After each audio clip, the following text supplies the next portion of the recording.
भारत के पड़ोसियों के साथ हमेशा दया और सहयोग बनाए रखने पर जोर देते हुए विदेश मंत्री एस जयशंकर ने आईआईटी मद्रास में अपने विचार साझा किए। उन्होंने कहा कि वसुधैव कुटुंबकम का असली संदेश यह है कि हमें कभी दुनिया को दुश्मन या खतरा नहीं मानना चाहिए। जयशंकर ने बताया कि सीमित संसाधनों के बावजूद भारत अपनी ताकत और कूटनीति का उपयोग करके पड़ोसी देशों और अंतर्राष्ट्रीय संस्थानों की मदद करता रहा है।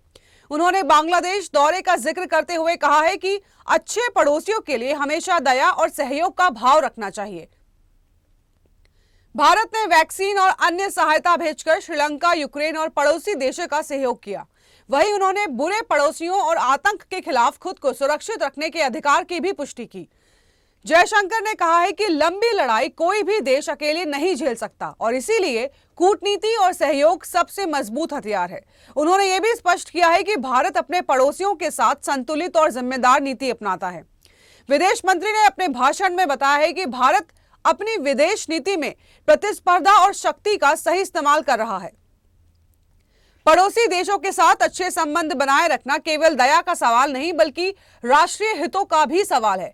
जयशंकर ने यह बताया है कि भारत हमेशा उन देशों की मदद करता है जो जरूरत में हैं और इसका उद्देश्य क्षेत्र में स्थिरता और सहयोग बनाए रखना है। उन्होंने स्पष्ट किया है कि आतंक और सुरक्षा चुनौतियों का सामना करना भारत का अधिकार है।